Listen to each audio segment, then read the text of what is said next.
Hey everyone, welcome to a special episode of Bogey Proof. We got the entire staff with us here, Joey, Matt, Eric, and Mike, here to record a little something special for you guys. It's Masters Week. Let's start. Joseph, where are you at, and are you sipping on anything?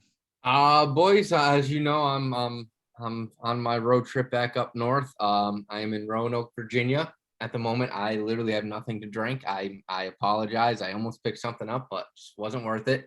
Was at a brewery right beforehand, so I did have a couple beers before. I'm gonna just say that counts as my drink, a couple IPAs, but yeah, so not so bad. Got a little golf trip planned tomorrow with Eric, so we're looking forward to it. And with that being said, I will lead it to Eric. Where about? What are you drinking on? I'm in Charlottesville, Virginia, about 2 hours from Joseph. We'll be meeting up in Roanoke tomorrow. We're playing Ballyhack Golf Club, which I'm extremely excited for. Mm-hmm. But I am sipping on a grapefruit White Claw, keeping it a little light because I've got a 5 a.m. wake up tomorrow morning to go play golf with Joe. But I am drinking it out of the Masters 2015 cup. Important, smart. Matthew? I got the Bogey Proof cocktail of the week going right here. Masters Cup, obviously. But I got this little azalea cocktail. It's a little vodka, a little lemonade, a little grenadine. I threw some club soda in this one because it's a lot of sweetness going on there. Had to tone it down a little bit, but very delicious and dangerous too. Like if you don't have one of these this weekend watching the Masters, you're crazy. Like it's just so good, but a lot of sugar in it, so you gotta cut them with the club soda. Mike, what do you got for us? Yeah, and in honor of being at Augusta National this week, I went over to the tremendous grocery store that is Harris Teeter here in Southern Pines, North Carolina. Unbelievable beer section, unbelievable wine section. I went with Highland Brewing out of Asheville, North Carolina. Their seasonal Peachful. So Georgia peach, Augusta National in Augusta, Georgia. I thought it was a fitting drink for the day. But let's jump in right to it. Masters Week is something special. I know as a group, something we look forward to kind of when the calendar turns. It's, hey, when's April coming around, and when are we watching the Masters? Matt, kind of give us a little insight into what the Masters means to you and maybe your favorite Masters moment. Yeah, so the Masters like you said, it's the second that calendar turns and the golf season starts. It's when's Augusta coming, who's playing well going to Augusta. Normally it's how good's Tiger look going into Augusta, right? Like everything's about Augusta. It's the first major of the year. It's the most important major of the year, honestly. I mean, that's my opinion. I don't know if that's factual, but I think it's the most important major every year. It's the most historic place, event, venue in all golf. All that. And, I was lucky enough to go to 2 practice rounds. I went 2015, 2019.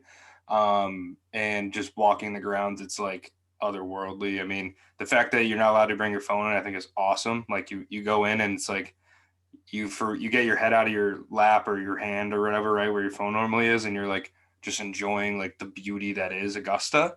That being said, like to me personally, it's like family, right? I mean, I always grew up watching with my dad, my grandfather, my uncles, my cousins, whatever it was. It's like Masters Week, we'd have a cookout or some sort of gathering just so we could all watch together. Obviously, with COVID going on, this year, it's going to be a little bit different, but still, it's just about watching. Or even college, right? Like we always made sure that, and there's usually us 4, but like, and a lot of other people kind of come and go, but like all weekend long, us 4 be watching come the par 3 on Wednesday all the way through Sunday night and hanging out. But my favorite moment, honestly, I think, and it's kind of a really weird one, I think, out of all the different moments that have gone on the last, 20 plus years I've been watching the Masters, but the one that sticks out for me was the chip in for Tiger on 16 against DeMarco. Obviously, that's one of the most historic shots. They always show it when they're showing highlights and whatnot. But I mean, there's been a million of those, right? And there's been bigger wins by him or whatever it may be. But that one was like right when I was really getting into golf and like understanding it and like kind of like, I don't know, that was kind of for me when I was like, oh wait, no, I want to do this. Like, I want to like really put some time into this, because I think that was 2005. So I was like 10, 11 at that point. So that one for me always sticks out because it's like, that was when I that was like the youngest that I actually knew what was going on, I think, and like realized what was going on. And that was like the first like, oh shit moment for me watching golf, and it was awesome. So that's my biggest moment. I mean, there's countless ones at Augusta that I'm sure we're gonna get into with your guys' picks and some of the other stuff we talk about here, but that's mine. Joe, what do you got for yours? What's your favorite moment, or what does Augusta mean to you, or the Masters? So, I mean, my favorite Masters moment, I think, is it's a little bit tougher for me because because obviously, like I've said, it's not like I've really been in golf my entire life like you guys kind of have, right? So I don't really like to consider all those past Tiger moments as great as they were. Like, I feel like I can't truly consider them one of my favorites because I wasn't really watching them live or anything like that. It's the same thing I feel like as me being a Yankees fan and saying 27 rings, but I've really only technically been alive for 5 of them. And realistically, I probably would remember 2 of them, right? Because 2000, 2009, and, earlier like that. So, I mean, I hate to really kind of just go back to always talking about Jordan, but like I said, like Jordan winning his Masters to me was when I really got involved with the game and started loving it a lot more. So it has that much more meaning to me. And I mean, just a weekend at Western New England alone, I'll never forget that, just sitting outside a Gateway drinking with a giant TV. So I feel like that moment alone is something that means the most to me as something that's my favorite at least. But granted, don't get me wrong, all those Tiger moments are absolutely fantastic and nothing compares to them. But, as far as meaningful, I would say that's probably my favorite Masters moment. Favorite tradition, I guess.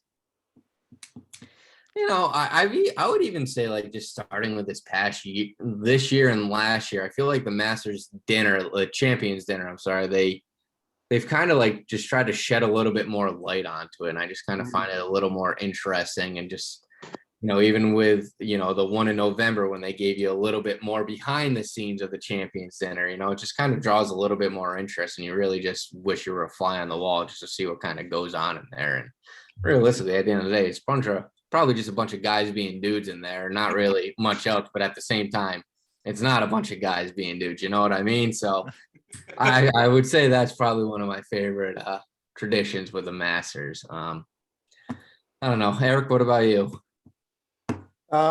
Favorite Masters moment for me, and I'll kind of take a similar approach to you, Joe. I'm not going to go too far back, just memory and same thing. Not really remembering every single Masters that I did watch when I was younger, but I'm going to go Tiger moment.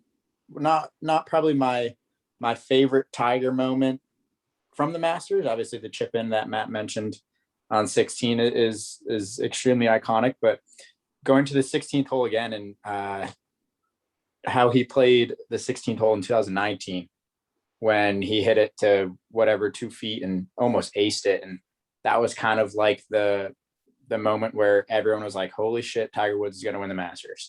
Yeah. And I think that, at least in recent history, is the moment that stands out the most to me from the Masters and watching the Masters. And I think it'll definitely be a moment and a shot that gets replayed time and time again on TV coverage for years to come. So that's probably my favorite Masters moment, I would say, of recent history, at least. And kind of just going off what Matt said to begin with, it's something that we all look forward to for months, especially it being the first major of the year and the time of year, all of us kind of growing up in the Northeast where we have a true winter and don't see a golf course ourselves for a few months in the winter. And we start seeing commercials on TV during football season for the Masters 2 months away. And it really kind of turns the page and flips the switch for golf season for a lot of people, at least in the Northeast, which I think adds to the excitement for all of us. And at the same time, it is the most iconic or the most important major. I would agree with that statement that Matt made. And I don't, there's not really another sporting event, I don't think, that gets me as excited as the Masters does, even the World Series or whatever it is. It maybe depending on if the Yankees are playing it, like you said, Joe, or something like that. But year after year, there's not another sporting event that does it for me, even close to what the Masters does. And And as they always do with every little thing that comes with the Masters, the TV coverage, their website, their app, they just do everything so perfectly that like it's impossible not to have the admiration for the Masters that so many people have. Yeah. Michael? Yeah, and I think all you guys make awesome points tonight. I agree. I just want to say first off, I think when I think of the Masters, the first shot and kind of moment I think about is Tiger knocking that one in on 16. I will go besides that, and I know I've thrown quite a bit of shade at Bubba Watson in the past on this pod, but I think the shot he hit out of the right trees on 10 in the playoff is one of the more spectacular golf shots I've ever seen live. And to do it in the playoff against Louis Oosthuizen and win the 2012 Masters, that's kind of an iconic shot that I think about, and really kind of puts me, like, when I think about that shot, I think about the pine needles and the tall trees and kind of how difficult that 10th green is. And for him to be able to hook that wedge and get it on the green and secure that Masters victory is something that I'm always going to remember when I think about with the Masters. And then I think from maybe an impactful standpoint of, what Masters means to me, I think it's so cool because it's kind of traversed time for me. Like I initially started, like, I can think back on watching the Masters at my grandparents' house when I was 4 or 5 years old.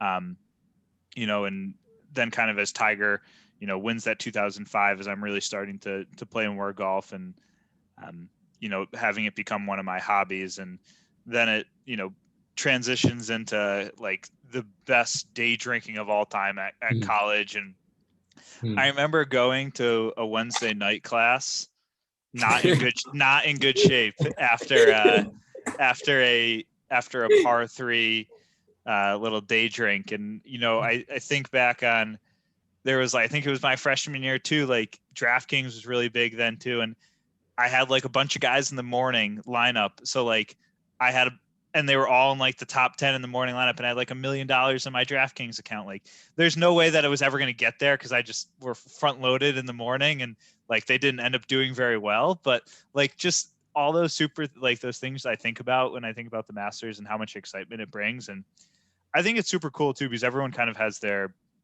different traditions with the Masters. And Matt, you talked about kind of yours, and it was very interesting. So Joey and I played Mid Pines today, and our caddy for the day, he really enjoyed our presence out there, and I think he had a blast, but there was no way we were going to beat his Monday, because he had just gone to the Masters yesterday. Wow. Or excuse me, on Tuesday. Today's Wednesday. But so he had just gotten back from Augusta, and he went down there with his dad. They had never been before, and he said he took like a couple hundred pictures on his camera. He was showing us pictures of like, the Masters collars that he got for his dogs. He's out there. He's got Masters belt on, hat, like caddying at Mid Pines, and right away. Yeah, like just showing him off and just like telling us about how awesome it was to experience it when he went with his dad and his mom for the day. And just like, it's so cool that it means so much to so many people, and for kind of our group kind of being centered around golf, but also a lot of friends that we have outside of this group, golf being so important to them and being important to their families. Like, it's just cool that a tournament like the Masters in a place like Augusta National kind of house those memories and be so impactful on so many people's lives. So I think shout out Patrick. Shout out Patrick. I mean, that he is spectacular at reading greens. Yeah. He knew our games pretty quick. Like he did. He like by the second par 3, he was like, I think you're in between these two clubs. I was like, yeah, that's right. Yeah, that's actually exactly where I'm at. He was really good. Don't work at Mid Pines an accident. No, he caddies all over Pinehurst, and then he caddied at Sage Valley for a long time. Cool so really cool. You got to play with him, Mikey. Yeah, he sent me a text after the round, so we're gonna connect and play at some point. So outside of kind of Masters moments, I know Joe kind of jumped the gun here on favorite tradition, so we're gonna skip you on that. But Eric, outside of the Champions Dinner that has kind of come more to light as of late, what's one of your favorite traditions at the Masters tournament? I'm gonna go. I mean, Champions Dinner is probably is probably my favorite tradition. Just kind of given my background and working in clubs and kind of being involved with that side of clubs. The Champions Dinner is something that fascinates me so much because Augusta National is a private club at the end of the day. It happens to host the biggest golf tournament in the world, but the other 358 days of the year, it's another private club. So that's probably my favorite tradition and one that fascinates me the most. I would say though, in college, my favorite tradition was definitely the par 3 contest. Like you mentioned, Mike, those Wednesday celebrations of Masters Week and watching the par 3 contest in the afternoon. And I remember that exact year when you had night class to go to after the par 3 contest. So yeah, but for me, it is the Champions Dinner. I think it was business management with Jeannie Foray. Shout out Jeannie Foray. Good. She was a good professor. Fontaine, what about you? I like, all right, so there's really no bad tradition. Let's get that out there. That's all these things coming together is like why the Masters is what it is, right? So Champions Dinner is awesome. I love that the players like make the menu too. Like it's not just like like a Champions Dinner where they all get together. It's like the past winners like puts the menu together. So throughout the years you see some wild stuff, right? I mean, I think Tiger had like sushi and like steak and like all sorts of different things last year. You got Sergio a few years ago that like his own chef actually helped out the people at Augusta because he had some crazy Spanish stuff going on. But I think that's a really cool aspect. I won't take that one. I'll pick a different one. I think the really cool part about Augusta that kind of adds to like the history and tradition of it all is that like you get past champs coming back and like they're always exempt, right? So you got like Freddie Couples, or you got like Bernhard Langer last year, right? Beat Bryson. He finished like T20, top 30, whatever it was. Like stuff like that where you get like there's like stuff you don't see at most, especially a major. Like you get to see guys like Freddie Couples in the mix and like just see them on the range and like how they interact with the up and comers, and like they always talk about how important practice rounds are at Augusta, right? Like Freddie Couples is like on the top of the list of who I want to play a practice round with because of like his experience and how well he plays and all that stuff. Like I think that kind of aspect is just, it adds so much more to the tournament because you're like locked in Monday, Tuesday, Wednesday because you want to hear those practice round stories about like some of those old timers getting out with the young guys and what that knowledge they're passing on. Like you don't hear about any of that for any other tournament. I think that just kind of adds to like the lore and like the, that's why you're like Masters Week starts Monday, not Thursday, like any other tournament. Like it's. I mean, now it even starts earlier. I feel like with the ANA, I feel like with that, I feel like it starts even earlier. I mean, I get, yes, it's Masters Monday, right? But you get what I'm saying, obviously. Yeah. No, you start thinking about. I mean, like you said, we start thinking about months in advance. But like, now with the women's AM there the week before, you're like, it's like, it just locks me in just a little bit earlier, and I'm completely okay with it. A wee bit earlier. I'm just okay with it. Joey's like 10-day bender instead of just the normal 7-day bender that usually happens. Exactly, it's a win-win if you ask me. So Mike, what do you got? I was gonna say something I forgot. No, I think I like the point you hit on, Matt, about kind of having these exempt people that come back every year. I think I really like the amateur traditions at the Masters. I think it's pretty special when you have the U.S. Amateur champion and the runner-up, and then the U.S. Mid Amateur, and then Latin America and the British Amateur and stuff like that. I just think that opportunity for some of these people, especially for like the mid-am ranks, is pretty spectacular. I think it was pretty cool living in Massachusetts, right, when like Matt Parziali was playing in the mid-am, and kind of, not that I know Matt personally or anything like that, but I played in a lot of tournaments that he's played in, and like it's like you can kind of see the kind of how he operated in some of those tournaments. He made it to the Masters and he's enjoying that experience, and I think they get to stay in the crow's nest if they want.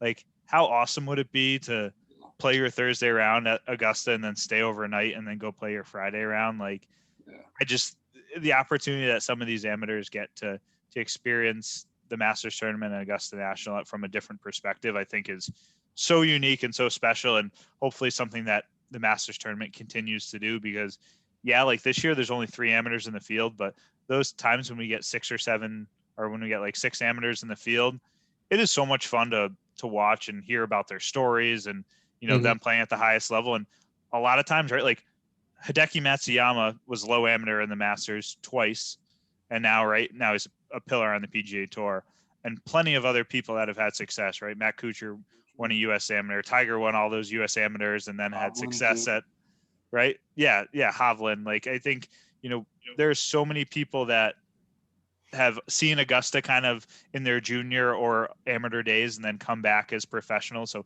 it's kind of cool to see that matriculation as well. But I think the other thing about the AMs too is like the way they match them up. It's not random pairings, right? Like the USAM champ plays with the past winner, right? So like DJ's playing with was it Strafasi or something like that? The kid that won the USAM. Like, imagine how cool that is. Like, not only you just win the US Amateur and you're playing at Augusta, you don't get put with some like, you know, some Euro guys that like obviously they're all pros and you're gonna be like starstruck, but like you had to play with the guy that just put on the jacket last year. Like, whoever was it Ogletree that got to play with Tiger last year, like now you're playing with DJ if you're this Strafasi kid, like talk about getting like thrown right into the fire, you know, like that's as cool that like you could shoot 100, you probably don't even care, you know. It's like just to have that experience, like nobody can take that away from you. You played in the Masters, you were, you know, a competitor, and you got to play and see the number 1 player in the world if you're, you know, playing with DJ this year, or Tiger, the best player of all time. Like, you got to see how they take down the most historic venue and, you know, placing the whole world. So not only, like you said, just having all the AMs in there and like that experience that they get and like the variety of AMs, that opportunity that they give them, but like the way they, you know, the whole experience they set up for them, like they don't just throw them in there and forget about them. Like, they put them with like these awesome groupings, pairings, all that stuff. And then like, shout out, like, remember in like 2011 that 14-year-old made the cut from the like Asia Pacific AM or whatever. Yeah, hidden hybrid in everywhere. And he had a slowness of play penalty, and he still made the cut. He got put on the clock and got assessed like a 2-stroke penalty, and still made the cut. And really? This 14-year-old prodigy, yeah. Like, go back and Google that, because like that was like crazy. I think it was like honestly 2011, 2012, like. Maybe we were in college. I don't think we were. Maybe like, it might have been like 14. Yeah, like it was like 5-10 years ago, somewhere in that window. That was crazy. Like, that doesn't happen at any other tournament, really, right? Yeah. Like Guan Tianlang or something is his name. Yeah, like it was insane. He made the cut at 14 years old. Like, that's insane. Yeah. Now he's just kicking it around at I think he's out of Arizona, just kicking it around at University of Arizona. It's crazy. It's just like that, but like those are the kind of storylines. Like, this year we have like the AMs that we've talked about already, like USAM and all that stuff. Like, but like every once in a while, like one of those AMs is like something like that, where it's like, holy shit, this is so cool. It's like a little extra that you don't usually see at most, you know, especially major championships. Like, every once in a while they get an exemption if it's, you know, like, I feel like Jordan and those guys played a lot in one of the Texas tournaments, something like that. I forget what it is, but anyway. Yeah, they played. Yeah, I mean, Jordan got exemptions into like Byron Nelson when he was 16 and things like that. Right. But you don't usually see it at a major, right? Like, it's so cool. What else we got here? What's next? Let's see. Storylines. What is Fontaine? Are you all in on the new perspective from John Rahm? I heard he hasn't touched a golf club in like a week and a half. So, you know, is a new perspective enough to overcome not playing any golf or not preparing, you know, 100%? It's tough. I think he's one of the few guys that you could get away with it because of how talented he is. And he's played it for 4 years now, right? It's not like this is his first one at, you know, being a top level player. I mean, he's got the reps. I think you know, like, I bet he's going to be a lot better the rest of this year because of this, you know, like, I don't know. It's just, it makes you focus on much less, which can sometimes help in golf, right? Like, when golf, usually the harder you try, like, usually you get in your own way, right? Like, the more you're like obsessing and really, really trying, like, usually doesn't work out as well as if you just have like a clear mind, a simple thought, and like kind of just go and like don't put all that pressure on yourself on top of how hard it actually is. I think when he, having a child now, like it's just, he's got higher priorities, and golf can be like fun again, right? Like it can kind of reset that kind of attitude or mentality towards it. Like Mikey said, though, he just got on property like late last night, and today was the first time he was out on the course all week. Given that in November the conditions were completely opposite, which we'll get into a little more later on in this, but like I think he just needs a little bit more. It's like too soon. If it was like 2 weeks ago, I'd be all over it. But like being 3 days ago, it's like I can't imagine. Like I feel like he can just easily make a couple bogeys where he shouldn't be making bogeys, and like he's just going to be a little bit elsewhere with his mind, which is to be expected. It's his first child. It's like not to he's not doing anything wrong. It's just I think it's a little too close to this tournament. I mean, he said even before, he's like, hey, if I'm here and we haven't had the child yet and she calls me and she's in labor, like I don't care if I'm in the middle of the seventh fairway, like I'll see you guys later, like, so you kind of know, like, rightfully so, his focus is on family. So I think his brain's just going to be a little out of it this week, which as much as, that story would be awesome, I just think it's going to be tough. Augusta's not going to, No. do him any favors because he had a kid, like you got everybody else is going to be 100% focused on golf. And I can't imagine winning a major without, being at the top of that list. But I mean, even think about it. Once Rory had his kid, everybody said the same thing about him. And I mean, yeah. And then he started chasing Bryce and he ruined it. So, I mean, yes, I think it's good for Rahm, and exactly like you said, I mean, for him as his, with his skill level, it might be good. And, even with his temper, I want to say, right? Maybe it's something that will help him. And so, it's possible. We'll see. I'm very excited to see what happens. But yeah, no, other than that, I think you kind of hit it pretty well. What do we got for storylines next? We got Jordan. He's won the Valero Texas Open now, and the game's been trending. Is he ready to like throw in another jacket? Is he ready to win as a major level? Like, is his game ready for majors? I mean, we've talked about it plenty the last, I feel like the last 8 podcasts we've done, we're always talking about Jordan now because it's just been building and building and building and building. I think you're a fool to think he's not going to be in the top 10 come Saturday, right? Like he's going to be there. It's a matter of him avoiding kind of that big number that I think is still in there, just given the driver right now. It's still not all the way back. Irons are there. Putting looks solid. I think it's just, if you can avoid the big one. I don't know. What are your guys' thoughts on Jordan and if he's ready for this level? And he just won last week. So it's like, does that affect him? Joey, and before I'll let Joey and Eric kind of dive into this, but has Jordan Spieth hold out more in the last like 3 months than anybody in the history of professional golf? Yeah, probably.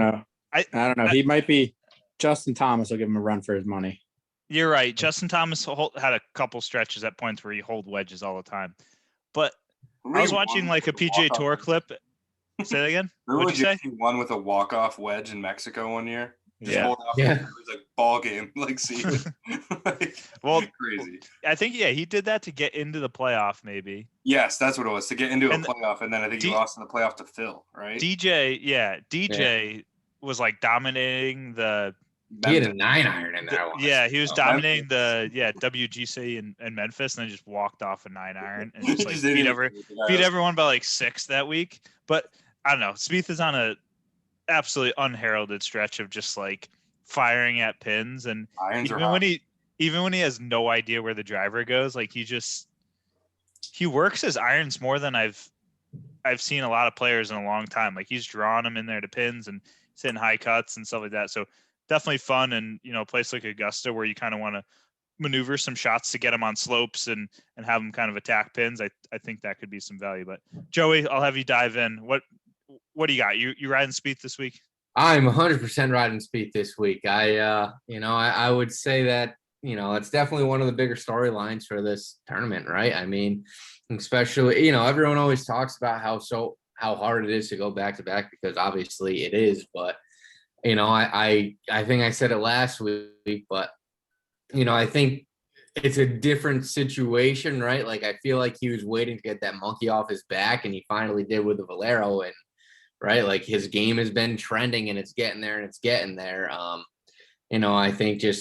honestly think that win for him might be a benefit, because he, like I said, he just gets that weight off his shoulders, and he knows he can do it again. So yes, it's a major, but he knows he's been there before. He knows he can win. He knows how to win. So I think if he can just continue to stay within himself, and I think he's got more than an opportunity to take it home again this year. So I am riding the Jordan wave, but I don't know what you boys may think. I know, like I just said, it's tough to go back to back, but I don't know if you think he's able to do it or not. So what do you guys think?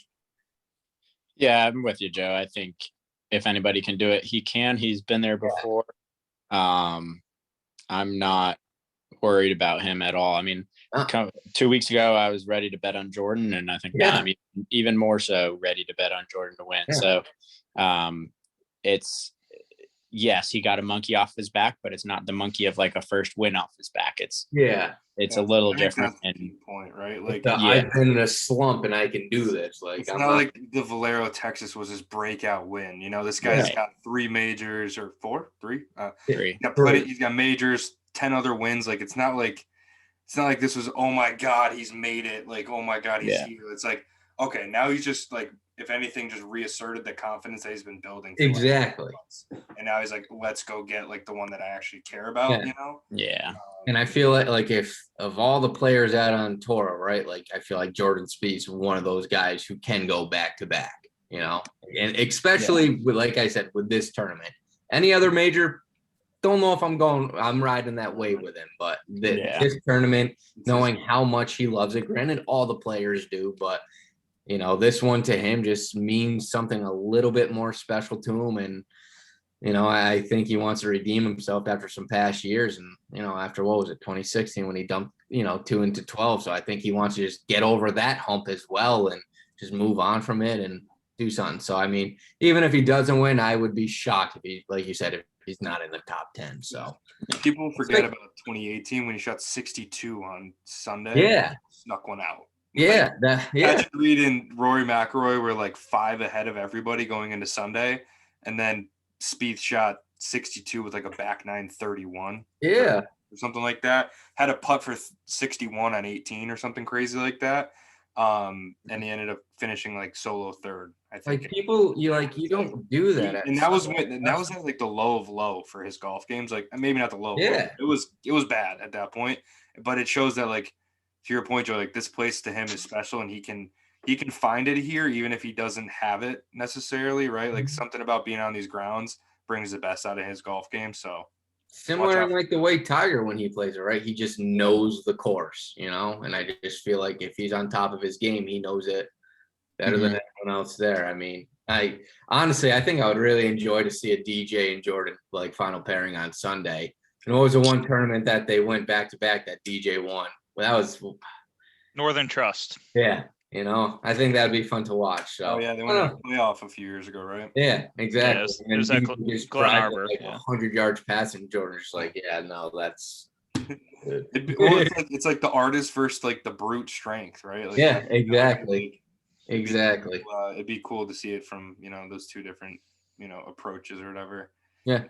Next two storylines, unless you guys got any more positive vibe ones, the next two are a little more sad, to be honest. But we'll give them the credit that they're due. And first one will go with Rory chasing the slam. It's been chasing the slam since 2010 now. I don't know. It's been a long time coming, and he's probably at the worst coming into this Masters that he's ever been in recent memory, like form wise. He did switch to a new swing coach 2 weeks ago or whatever, but yeah, I think it's right now there's no way. It's just too far gone. He looks so bad at, was it the Players or one of them where he's like like way over par and missed the cut by a mile. I forget which one of those it was, but just not good. It's I don't think it's happening this year. I mean, incredibly talented where he could maybe just say like, fuck it, I'm not going to think about anything anymore and just like go back to some old school raw ass swing and make something happen. But I don't think I don't unless you guys got anything else, I don't think there's any chance. Here's my take on Rory in the Masters. I don't think he ever wins a green jacket. You think he never gets a slam? Never gets a green jacket. I think he'll maybe win another major, but I don't think he ever wins a green jacket. All right. I like that take. That's my take. It's hard to argue. He's had so many better chances at it the last 5 years, 6 years. I mean, obviously he had that back nine collapse. He's given me no reason to believe that he can do it there. Yeah, that's fair. You know, I'll never forget. What was it? Whatever year it was when, shot 41 on the back nine on Sunday to lose. Right? Yeah, he hit it in Timmy's backyard on 10. I even remember Then it was his done. tee shot on number 1 on Sunday. He like shanked it to the right. It's just like, Yeah. dude, I can do that. Or even when he was head to head with Reed, right? They had that awesome Saturday, right? Head to head where I think I don't know, we were just out of college, but I feel like we watched that Saturday together somewhere. I feel like we were at Sabella's, but that Saturday with him and Reed back and forth, a million under, chipping in everywhere, going back and forth. And then Sunday comes out, he's striping the ball the first like 4 holes. He hits it to like 8, like I want to say 3 feet on 2 for eagle. Doesn't even hit the hole, right? And then Patrick Reed scraping it around and it ends up being 2 up through the first 4 holes on him when Rory hasn't made a bad golf swing yet. Everything's been flagged, flush, perfect. And he just was putting so poor. And then it's like from there you just knew like, all right, if he's gonna be down after hitting it like that, like he's fucked, you know, and like he just lets so many of those slip away there that, like you said, I'd have to lean towards your side right now. It's as sad as that sounds. You know, it's just I like him. I do. You know, if I was to pick any player on tour, if I could, had their swing, I'm going with him. But for whatever reason, I don't know. I don't think he can get it done there. I think it's so far in his head. But granted, look at me. I say this, it's the same situation with Jordan, right? It's so far in his head, but I'm saying he can win. So granted, he has golf, baby. Right? It's golf. It's golf, exactly, right? So who knows what's going to happen, but that's my take. I don't think he'll ever win there, but we'll see. We'll see what happens. Firm take. On another sad note, no Tiger Woods this year. Yeah. I think something we all look forward to every single year is Tiger Woods at the Masters. And, before he won, even for, a low couple of years, it just seemed like when the Masters came around, you're like, well, I still think he can win the Masters because he knows how to play Augusta National. He knows how to get it around. And so kind of that just like level of hope that was still sticking around when he was really struggling with his golf game and with some other things going on in his life. We don't have that hope this year. Hopefully I'm hoping and I'm optimistic that we're going to get Tiger on a broadcast at some point this next 4 days.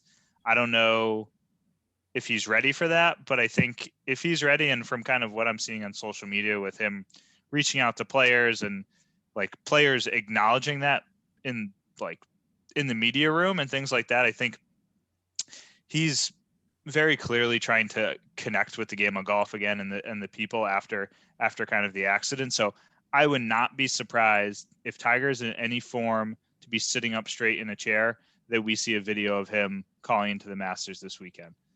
I know that's a little bit of a long shot. What wheelchair? If he's like in a wheelchair, I don't want to see that. That's just an image. We're not going to see him in a wheelchair. If he can sit up in a normal chair, we'll see him. But I don't. Who knows? But with that being said, Tiger's one of the more private people, in the game of golf. Obviously, not quite as much the last few years, and definitely has opened up a little bit more. So with that. He could also just be like, hey, I'm not going to say anything until I'm back, and able to swing a golf club in another 6 months. So who knows? But Matt, I know you're one of the biggest Tiger fans there is. But what are the emotions you're going through this week? And, what would you be saying to Tiger Woods right now? Oh boy, I don't even know where I'd start if I ever able to talk to him, my goodness. But no, it's like you said, I mean, no matter how bad his golf game looked or when he was at, he's had, as well documented and, with the documentary this, over the winter and all that stuff, like he's had other lows in his career. Right. But it seemed like this was always the place where it quieted the noise. Right. It's like when he went to Augusta, it didn't matter how bad he was playing. It didn't matter how, whatever else was going on. It seemed like this was like his safe haven. It was like, he always had a chance here. It was just different when he went to Augusta. And, obviously with, winning in 2019 last year was, competitive. I mean, he wasn't in contention by any means, but he wasn't like embarrassed. He played well. It just wasn't, DJ set a scoring record. He just wasn't able to keep up with that. So it does suck to just not have him involved at all. they left a seat open at the Champions Dinner last night for him, which I thought was, awesome. And like you said, he's texting JT and Freddie and all these guys, and he's saying how much he misses it. It's just sad, it's unfortunate. He's obviously, we're thankful that he's alive, and the extent of his injuries was, all things considered, and by looking at that car, relatively minor. But yeah, I mean, just hope he, is on the path to recovery, takes his time with it, does it the right way, and is able to have some sort of impact or relationship with golf going forward. I mean, he's getting old now, and the severity of the injuries that we are aware of, I can't imagine him playing all that much competitive golf again, but just to be able to be out there, enjoy it, be involved, whatever capacity that means. I mean, Tiger Woods is much more than a player in golf at this point. So it's like, just as long as he's able to kind of get himself back together and, in a healthy spot physically and mentally, I think that's all we can hope for at this point, as sad as that is, and, where it's come in the last 2 years. But, all things considered, he's alive. He's getting better. It's part of the process, hopefully in 6-12 months, we start seeing some swing videos sneak out here and there again, and we can get the hype train going again. But I'm not going to get my hopes up too high. I'll send him some tips. Yeah. Maybe throw someone into the DMs and Bogey Proof. We can give him a little breakdown. Did I see that they released the what the causes of the crash? I thought they just said it was just speeding. So it basically came out and said that the sheriff's department didn't pull toxicology, like didn't take blood or whatever. So no drug or alcohol screening there. They said that he was going over 80 in a 45 when he crashed, and it's like Eldrick. It's some kind of hill road where it's like they have like a runaway trucks thing on it, so it's like it's a sketchy road as is, and he was flooring it clearly. Other than that, they don't really know. They think he just like going that fast on it was like it's a tight, windy road. It's not like a straightaway. He just was going too fast, kind of lost control of it, and trying to straighten it out made it worse, kind of thing. Like, you think you're supposed to turn one way to slow down, and it actually flips you, kind of, like stuff like that. Where, that's I think from what I read, that's all I could see is that they got more of a speed on it, and they didn't have much else. But yeah, as much as I love the man, I don't want to say it, but I don't think it was any booze, but I would gotta think there's some painkillers, because wasn't it just kind of after that back surgery too? Granted, it was the day after, like he went on the Genesis broadcast and looked like he looked terrible there. Yeah. So yeah, it all goes back to like, bro, you're Tiger Woods, you are a billionaire. Like, stop driving. Like, just have somebody drive. Stop. At least stop driving if you're gonna take some pills. Like, come on, dude, do the world a favor. Do yourself a favor. Yeah, it's just come on. You're I don't know. There's just no reason for you to drive a car anymore. I don't know. You have the money to not. Like, you have so many people in your, you have like that. There's always talk about Tigers, like, inner circle, his crew, right? Like, one of them drive, like they're in your crew. Like, what the fuck? Like, like they can do it. They probably live with you. Have your son Charlie drive. I know he's 11, but I'm sure he's better than you at this point. Certainly better than whatever that display was. Maybe we'd be playing this weekend. Jeez. It's a shame. It's a damn shame. That's all you can say at this point, I guess, right? But anyways, let's talk more Augusta 2021 Masters. Yeah, well, Fontaine, before we get into course conditions, if everyone wants to follow along on Twitter, or I know you put the cocktail, or I know we're going to put a cocktail up this week, and a couple other things. Where can people see that content? Yeah, so Bogey Proof tweets. Obviously, Twitter will be active this week with all the various ways you can watch the Masters, like kind of Eric to do with the app and Masters.com, all that great stuff they do. So Twitter will be active with that stuff going on. Bogey Proof Graham, like I said, cocktail video coming out this week. Probably have a couple more extracurricular stuff for the Masters. A couple more videos going out this week there. We got a blog up on bogeyproofblog.com. What else we got? We got Twitch. We got the YouTube at Bogey Proof on both of those. We usually put all the podcasts, the videos go out as well. So make sure you're following on those things as well. And is there any others I missed? I think that's all of them. Those are big hitters. So, those are the heavy hitters, and it's going to be a big week and a big weekend of content, Masters focus. So if you're not following us on kind of all those different social medias, do that. got any comments about Augusta National, send us in our DMs and we'll respond with some responses. But course conditions this week, much different than what they were in, November last year. I think we saw a softer Augusta National that we really hadn't ever seen in the past. And we're hearing a lot about how firm Augusta National is right now. So for kind of the listeners out there, Eric, what are you hearing about Augusta National as far as, how it's playing, whether it be, things you've read on social media or kind of, following some of the broadcasts earlier this week? Yeah, I think in some of the interviews specifically is where I've seen a lot of different players commenting on the firmness of the golf course, even on Monday and Tuesday, especially in comparison to playing it in the fall. So I don't think we're going to see kind of the 20 under type of tournament that we saw in the fall. I think it'll be some lower scores. Greens will probably be a little tougher to putt on. I think they were talking about today, I forget who it was, but saw something today that a couple of guys were referencing the greens as turning purple, and that's kind of a good indication of the state that they're in, which makes it exciting. Those greens, obviously you have to be creative on and around them as it is, and if they're firm and fast, it brings that even more into play. And especially also too, not having a greens book at Augusta too. Bryson might shoot 80. So yeah, it's exciting. I think there is some rain in the forecast, so that could be why they've got the golf course so firm this early in the week. But yeah, it's exciting I think a lot of people enjoy the tougher conditions more so for majors as far as viewing goes than a softer golf course that guys can go out and tear up. So I'm excited to see some tougher conditions for sure.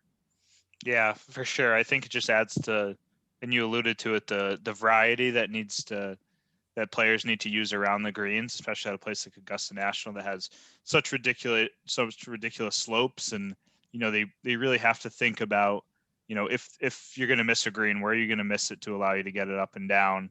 I think last year we had some opportunities where not so great shots kind of hit corners of greens and just kind of stuck. And, you were left with 30 footers that you could two putt. And, I think with a firmer green, you're going to get a bounce. It's going to go down a slope and you could be 30 yards away, not 30 feet. So definitely interested and intrigued to kind of watch this week and see how things play out. If there's rain in the forecast, who knows, maybe we'll get some wind. We definitely could see a golf course that evolves over time. And it's interesting. I feel like we've had a lot of rain at the Masters the last 15 years. Unfortunately, I think back on when, I don't know what year it was. I don't know if it was when Tiger won in 2005 or if it was a little later when when in 2005 when he was battling DeMarco, right? Like they were playing the second round like Saturday afternoon at that point and things like that. So I'm hoping we don't get in a situation where we fall way behind and we have to go, split tees or something just to get in a round. I think that definitely, pulls away from kind of the final result, and, hoping we have a firm golf course for the majority of this week. And we see a lot of, a lot of interesting shots being played and a tricky golf course. I would love to see a Masters winner under 10 under par. I think they might be too good for that.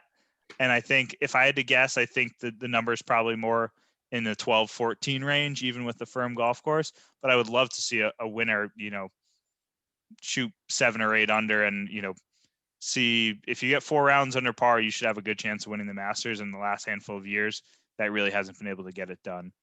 Matt, you got any comments on, or Joey, what do you got for comments? I was just going to say quickly, isn't that what our boy Patrick today said the winner was going to be at, like 7 or 8 under? I feel like that's what he said after You're right. Yeah. Okay. And so insider information from Tuesday at the Masters, Patrick, the illustrious caddy Patrick at Mid Pine said we were going to get something around 7 or 8 under. So maybe that was not a unique thought. And I just I thought I just created that on the spot, but clearly I'm, not, I'm not that unique, and I'm just, I'm stealing other people's ideas. So, Matt, what do you think? I guess I'm kind of on that standpoint. What do you think the winning score is going to be, and kind of how do you think the conditions could dictate that score?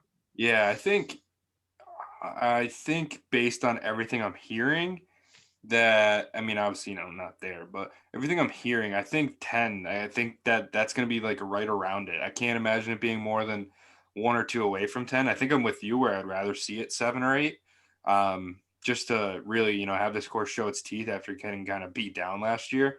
I think, and it, if that rain doesn't come in, like Eric said, it's kind of in the forecast, but it's also like, it's at like 40%, but for all 4 days kind of thing. Like if they're able to like relatively dodge that, or it's not as heavy as they think, like it sounds like it is as firm as it's ever been. Like I think whether it was Phil or Fred or one of the older guys was saying like, this is as firm as it's been in like 10 years. So Yeah. I'm hoping that personally, I would love to see it just get crazy firm, crazy fast, and like really, go back to kind of the original beauty and like lead to all that creativity. Cause I think that's when golf's its funnest to watch is when it's super hard, firm, and fast, where, it's not just about landing at a number. It's about figuring out once this lands at that number, what's around it that's going to make it move or run away or, slope one way or the other. Like that's when all of a sudden you get those awesome, candid conversations between caddy and player where it's like, hey man, like if I hit this 37 on the right side, it's gonna fall off this shelf and we have a 40-yard chip back. But if I hit 137 on the left side, I got 10 feet. Like, is it worth this risk, or do I hit it 145, take all that out of play, and hope I can two putt? Like all that kind of stuff is like, I think what makes Augusta so awesome is like it has all those defenses where you can have guys like Bernhard Langer last year who probably drove it 280. I don't know if he's getting that far or even any further than that, but like 280 where he beat Bryson, who's hitting at 320. I mean, Bryson didn't have a great year last year, but I'm saying like Augusta brings kind of all the field together because of the defenses of the greens and the slopes and the uneven lies and all those different things. And I think it does that in its most truest, best form when it's firm and fast. When, like Mikey said, when it's soft, if you miss a green in the wrong spot, it's soft enough where it's going to land and kind of borderline plug. It'll take a hop or two. Where when it's firm and fast, it lands, it takes off, and see you later. In the creek and where whatever, it finds trouble when it's set up that firm and fast. So I think the number's around 9, maybe 10. The lower the better, though. I think that just means it's firmer, faster, and more carnage, more harder to run away with it because a big number is looming around every corner. Like that kind of golf, I think is really fun to watch. How do we think Bryson's going to play this year? Like this time around, we think I think he's going to do what he ended up shooting last year. He's a few under, I think he finished like 6 under for the week, 7 under for the week. I think wasn't a total disaster. I don't know if I think he's going to be in contention, but I think he's going to, I think he's going to learn from, that November Masters a little bit. I think he'll do granted conditions, right? Going to be a lot different, but you know how Bryson's brain kind of works. He's going to figure something out, right? So yeah, I'm excited to watch him again though. With this, too like meticulous and thinking all the time to get totally fooled twice. Twice in a row at least. Exactly. Granted, like I said, conditions are different. It's going to be harder this year, but I think he's much more in the mix than last year. I still don't think he's going to win, but I think he's, much more in the ball. I think he's, top 15, top 20 going into Sunday versus, 40th or whatever he was last year. I can agree with that. Yeah, no, for sure. And I think, the course conditions being a little different than what we've seen and much different from what we saw in November could bring some different people into play too. Mm-hmm. Before we get into our picks, maybe just a couple people that are kind of on our mind for maybe to watch out this week. The first person that comes to mind for me, I think a guy that had some success in his first ever Masters was Dylan Fratelli. Had some success at the match play and has shown a lot of reverence for Augusta National, which I think, can work two ways. Sometimes you really struggle because you show how much you respect and how much it means to you, but for someone like him who's articulated that and then comes and plays well in his first ever, I'm looking forward to, seeing what he can do this week and for his golf games trending. So looking forward to Dylan Fratelli having a decent week. If you can get some good odds on him for maybe a top 20 play, I think there's some value there. Matt, who are you kind of watching outside of your picks for this week? Who's kind of on your radar?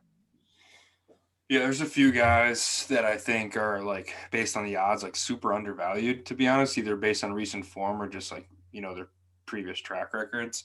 Um, I think Bubba is like really underrated this year. Like he's always kind of hit or miss where it's like he's either seems like he's winning or like awful.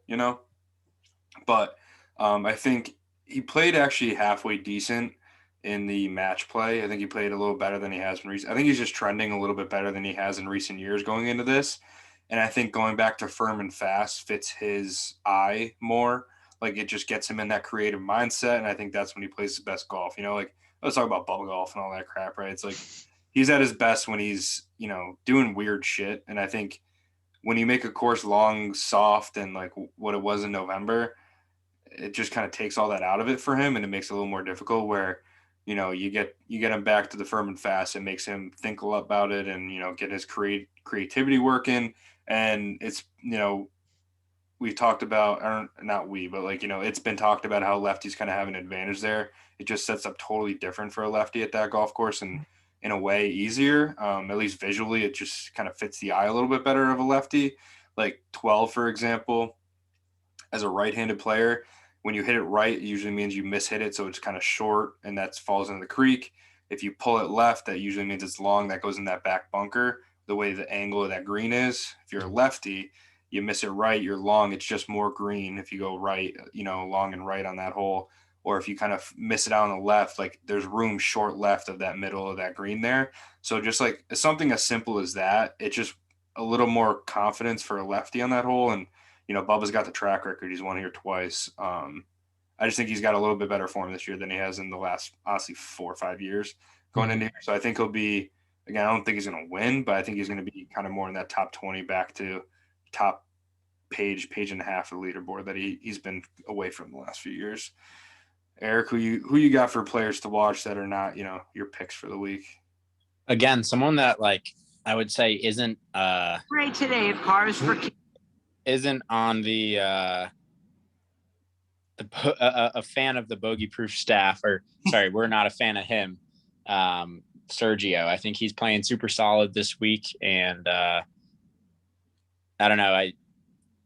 Obviously he broke through and got his first major win a few years ago at the Masters, and I think just is in good form and puts it well, and is hitting the driver pretty much better than a lot of people I've been seeing on tour. So Sergio is my guy to watch, similar, kind of be up in that top page and a half of the leaderboard. Yeah, he's peppering the ball right now. I hate it. He is. The way he spins the ball too, and the way he hits his irons into firm greens could definitely be an X factor this week. Joey, is anyone kind of on your radar outside of your picks? I mean, Brian Harman's been playing some pretty solid golf. I mean, going back to right, like this course kind of sets up for a lefty, but granted, as solid as golf as he's kind of been playing, I don't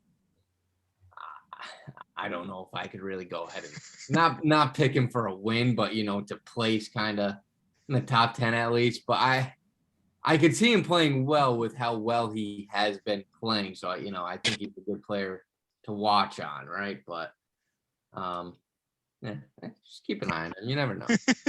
We'll let you go first next time when we have 4 players listed out. keep an eye on Brian Harman. Don't pick him. Don't pick him, but keep an eye on him. So I gotta keep him honest, You don't want me to lie to him. You gotta humble him. You don't always pick someone to win, right? You sometimes pick him to. He's gonna linger. Are you guys good lingerer? Yes. Are you guys fading anyone this week? Is there someone who I think maybe is super high in the world rankings or has been playing decent golf that you think could really struggle? Rory. Rory and Morikawa for me. I just don't. I think if it plays firm and fast, there's going to be way too many 6-footers you need to make for par to keep it going, or like to take advantage of your good shots for birdie.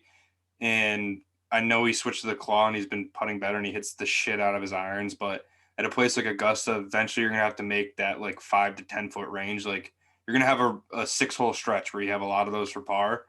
And I I don't trust his short putting. I think he's fourth in the world, and I think he's if it's firm and fast, I don't think he has a chance, to be honest. I just don't think he's going to putt well enough to, keep momentum going, build momentum, whatever you want to call it. He just, as good as he hits the irons, it's just eventually you got to make 6-footers at Augusta, and I just don't think he's going to make enough. And they're never straight ones, Yeah.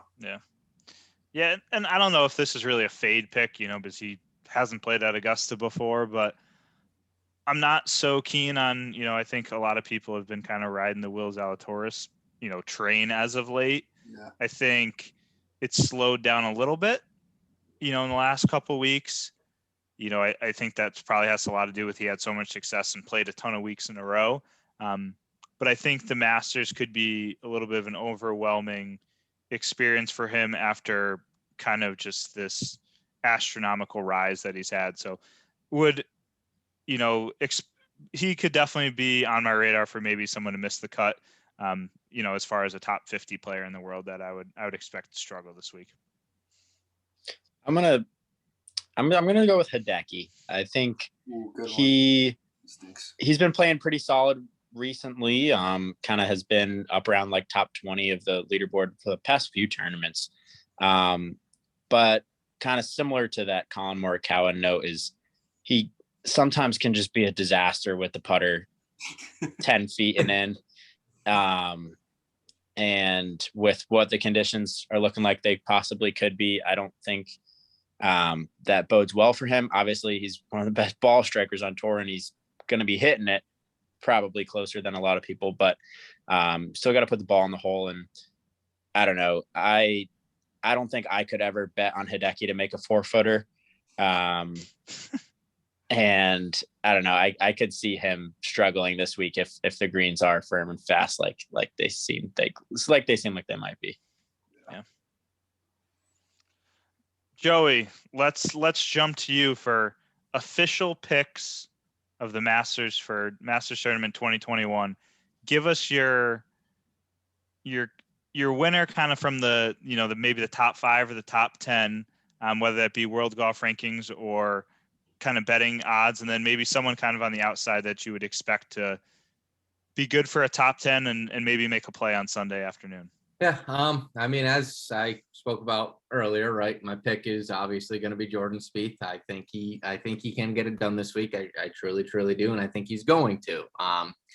With that being said, I would say my outside of the top, I would have to look at is Jason Day, is he out? He can't be within the top 10, is he? No, right? No.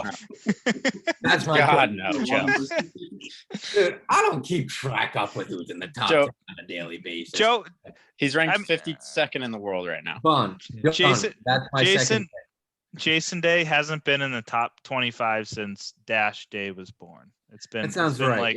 It's been like 5 years. He's got a new perspective.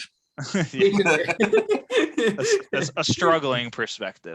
Wait, after we do this, we need to, as a group, make an over-under pick on how much John Rahm's new perspectives talked about this week. Yeah, but let's finish the pick. Oh, yeah. So I would say, Jason Day is going to be my outside of the top 10 pick. Don't know why, just kind of feeling it, kind of going with it. All right. And then, obviously, Sung Jae, just watch out for him. All I'm going to say. Don't pick her. No Rat this week. Imagine if the Rat was playing, boys. Come on. I don't think they let him near Augusta. I feel like he may have played in the past. I got to look this up. But let's go to the next pick. Fontaine, who do you got? I'll do some my guy, top 5, top 10, whatever. I'm going to go JT. I think it's just he's so good. It's just crazy that he hasn't had a ton of success here in the past. But if you look at it, is getting a little bit better every year. And I just think, the way the players course was, the players played this year, firm, fast, all that stuff. I think that's, again, that's what we're kind of expecting this week. I think that sets up well for him. I think he's just kind of due to really get in the mix here. Even I think last year he might have finished 4th or like somewhere in the top 10 to DJ's, but never really threatening because DJ, kind of ran away with it there. But I just think he's kind of due, and he's somehow untalked about as the number 1 or number 2 player in the world going into this week with the overwhelming buzz around Jordan Spieth, like as deserved. I mean, it's all about him and then DJ. It seems like for like, the top picks and even Rom too, having the baby and all that stuff. It just, he's somehow sliding under the radar a little bit. Maybe I'm just not looking for it, but I feel like he's kind of going under the radar compared to, his world ranking and, kind of form coming into it. So I'm going JT for that reason. And then my kind of outside, but not too far outside looking guys, Cantlay. I think, I think he's playing some really solid golf this year. At the match play, he didn't get out of his group, but I think he was 17 under in the 3 days or 3 matches he played. It just, match play can get a little weird sometimes, and you just run into buzzsaws so you don't get out of your group. I just think that, it's a place that, sets up for him. He can kind of do what he wants out here. He's played it enough times where he's got the, the knowledge and enough experience and kind of comfort on the golf course where he can play well and he's not going to be kind of overwhelmed by, the moment, the environment, whatever it is. So I'm going JT and Cantlay as my 2 picks this week. I think both those guys are just due to have a really good week here. And, they've kind of been poking around the last few years, but haven't really asserted themselves in true contention. So I think, those guys are due. Mikey, who you got? Timeout. Hold on, Mike. Before you go, just want to say Kiradech update. He played in 2016 where he finished tied 15th, actually. Whoa. Oh, Yeah. 2018 tied 44th and 2019 tied 49th. And actually, there was a video in 2019. I forget what hole he was on. He was hitting an iron and like he fell over and it went all over the internet. He was on 7. You guys saw it, you might remember. remember. Like a punch hook on 7, I think. Yeah, exactly. Yeah, he was under the trees on the left. Yeah. And he like fell down. He he hooked it so much he fell down in the backswing trying to get that thing out. Yeah, exactly. So it is official. The Rat has played Augusta. So that's good news. I'm happy to know that. What if they take his vape away from him? So Joe, do you think he'll never play another Masters again and he'll go down like that?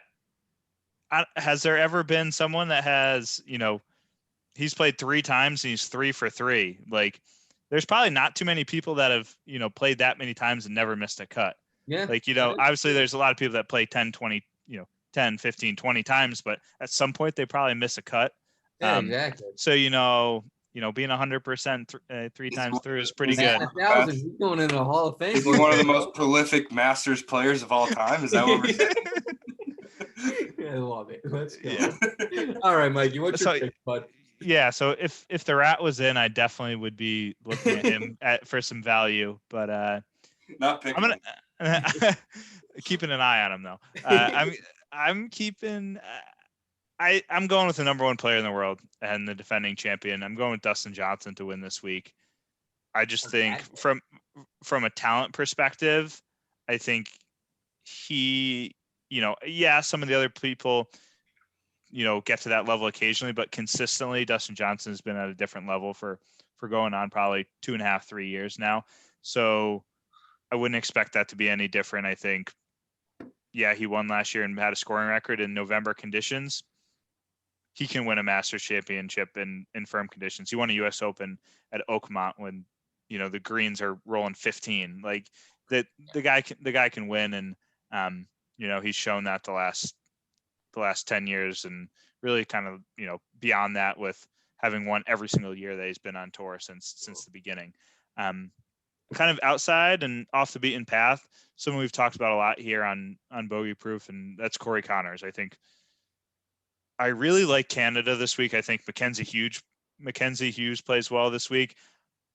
Though Matt thinks that Mike Weir could maybe cause a little stir. I'm not going to go in Mike Weir's corner this week. I think he probably shoots 75, and is walking to the clubhouse there. But I like Corey Connors. I think he's made the cut twice in his 2 times at Augusta National, 46th the first time he played in 2019, and then a T10 last year. So definitely trending in the right direction. There's almost no one on tour whose tee to green game really has matched Corey Connors this year. I mean, he's like in the top 5, which is pretty spectacular for someone who's not a top 20 player in the world. So looking for Corey Connors to have a big week. And if you can get some good odds, I've seen 75 to 1, 80 to 1 floating around for him to win this week. And I haven't put a bet on him, but I think maybe a $5 or $10 bet could definitely be something I do before I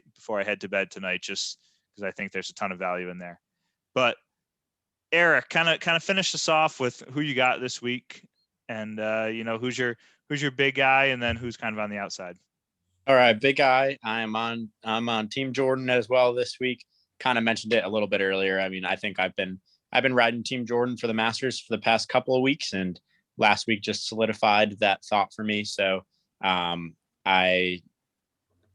think he can do it. He can go back to back. I think obviously everybody knows he's one of the best putters on tour, and with the greens rolling like they may be, need a little bit more feel, and that's something that he definitely has.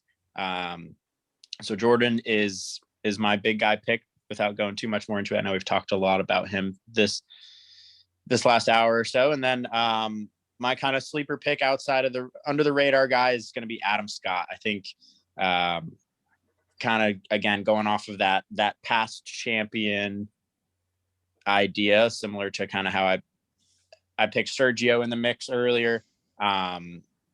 I think he's playing really solid, obviously, as a ball striker, and has kind of seen a little bit of a resurgence over the last year or so since he went on that run where he won a couple of times. I guess it was probably 2016 or 17.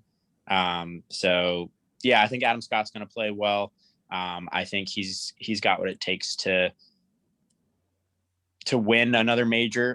He still hits it long. He's 40 years old, but he's still probably, I would think, top 25 and driving distance on tour. So I think he's gonna compete with all of them this week. Does your pick change if he shows up in pleated pants on Thursday morning? Yeah, if he shows up with pleated pants on Thursday morning, I'm gonna go back and edit the podcast and just delete the last minute and a half of me talking, because in college, Adam Scott was like one of the best dressed players on tour, and now he just decided to hit rewind and dresses like it's 1993, and it's literally also too, like, the colors that he's choosing are just so bad. It's honestly like it's like all right, so take out the pleated notion, as bad as it is. The colors are bad on their own. It's like, I don't know, like freaking Lee Westwood's UPS. Oh, those used to be bad. But it's like you take the UPS logo and take every single color palette that isn't that logo and just make every piece of clothing possible and just give it to Adam Scott. Like every shade of brown, yellow, gold. So much brown, yellow, like burgundy, like maroon, like yeah. And also another thing, and maybe I just don't understand fashion, but he wears all black and then will wear like a navy hat. Like, is that? He wears the navy hat all the time. Is that a thing? People wear navy black. No, terrible. It's bad. It's really bad. And he's like, the only thing he does well is he still is wearing like old school. They don't make them for the public FootJoy shoes with metal spikes in them. Yes. Oh yeah. He's got the classy, they're icons, I think, right? Like the old school ass icons that, like you said, they're not made for public, use anymore. But those are elite. Always. Yeah. But it's just God, man, like you said, the color combos are just tough, and the pleats are even worse. I mean, when he won in 2013, right? Was that the year? 13. Yeah. Like that outfit he had on was gas, like white. Oh, so good. Yeah, the white with gray. Yeah, he's wearing gray pants. Like white hat, white like shoes, brown belt. Yeah, and then like I said, it's been a tremendous downfall the last few years. Whether it's the pleats coming back or the colors with them, it was like, oof. But not good. It's a shame because he's got probably the best golf swing I've ever seen in my life. Like, that thing is. You watch that and you're just like, wow, it's just pretty. He's a good-looking dude too, and he's a great-looking dude. He's a brilliant man. He's sponsored by. He's a millionaire. He's been on tour for 20 years now. My goodness. He's one of those guys too on tour that's got an apparel sponsorship from a non-golf company, Uniqlo, the same company that Federer wears, Djokovic wears. Mm-hmm. Like they literally will make him anything that he wants to wear in the world. somebody's got to get in his ear and just be like, hey man, put the brown away. Like just Yeah. no more brown and tan for the next year. Just Yeah. try something different one time. It's just Like, I don't know. Anyway, Well, let this be a public service announcement for Adam Scott when he listens to this podcast. Put the brown away, put the tan away, get rid of the pleats. We're pulling for you this week. Great golf swing, and he's been playing some good golf. And Eric, I like your pick. I think I would expect him to be there this weekend and hopefully on Sunday afternoon as well. But boys, always great chatting. It's even more fun when we're talking the Masters. Cheers and enjoy this weekend. I'm sure we'll be live and producing a bunch of content, but take it easy. cheers, boys. cheers.